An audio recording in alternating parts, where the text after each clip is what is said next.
All right, so long video intermission over. What I've been doing, well, off cam, is tearing into this crap because none of it wants to work. Bolts don't want to come off. It's a cluster of problems for me, but it's cool. I got it. So what I'm also changing out right here is the lower ball joint. Okay. Luckily, Lexus had the forethought and kindness to change it to a model where the ball joint can be changed independent of the lower control arm. Hey, Rocky, no baby, go over there. Not by the street. Anyway, so the lower control arm can actually be changed. The lower ball joint can actually be changed independent from the lower control arm, which makes life a little bit easier. But sometimes, just sometimes, makes it a little harder. This was a hook. That's it. Didn't want to take the cotter pin off. It took heat, a nail, hammer, vice grips, pliers. Ultimately, I just got mad and I kicked it and the damn thing came off because the cotter pin literally started disintegrating. So it was breaking off chunk by chunk. And then when it finally got enough of the chunks out, the rest of it just came out. So that's awesome. The main screw, the main bolt right here for the ball joint, that one, I'm using a 3/4 to get that guy out. And the underside, I've been using on the other video I said it was an 18. This is actually a 17.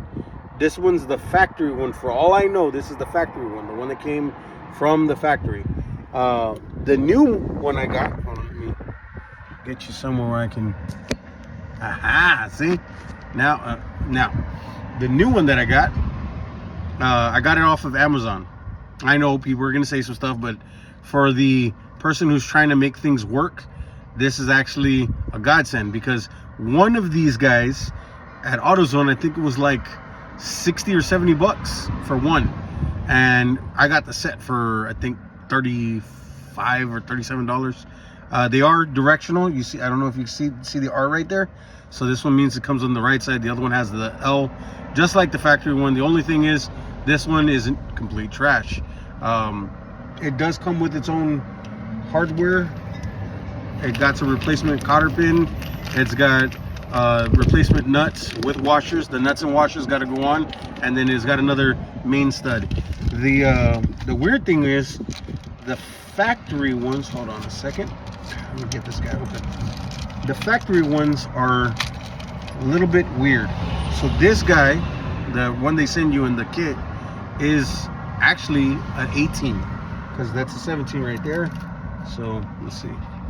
So the 18 is for the replacement one, and it's good. And then it's two different sizes, I think. So 18 for the main screw, and then they're all 18. So yeah, that works out. Oh no, they're not 18. This one's a 19.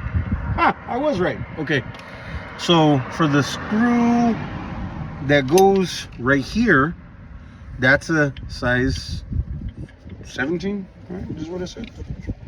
18. So this one's a size 18, and the nuts that go in here are a 19. So it's bigger than the factory one. The factory one had two different sizes as well, but those bolts were like really weird looking. Let's see. You can put a 19 on, or yeah, you can put a 19 on this one, and it's just a little too big. So on the inside, I don't know if you can see that, there's a little bit too much flex. So that would strip this out. So you don't want that. So this one's an 18, and then the replacement nut is a 19. See? So just keep that in mind. Sometimes manufacturers, when they change things up, they like trying to make sure that their own parts are going with the screws that they rate them for. So that's always a good thing. But the problem with getting this guy out, let me show you. So now that I got this loose, this nut loose, this castle nut loose, and these are all loose, I gotta finish taking those guys out. Okay, so anyway, once I get that off, the thing you're gonna have to fight against is this bearing, this stud that goes through the knuckle.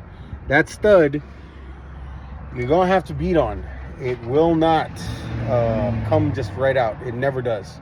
So make sure that you mind your hands and your fingers and people around you, and once that's done, you should be able to get it out with no problems.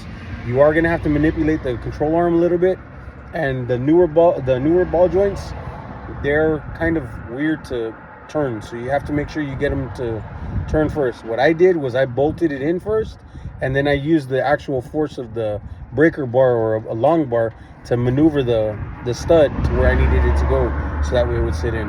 So I'm gonna knock that out real quick, and I'll be right back.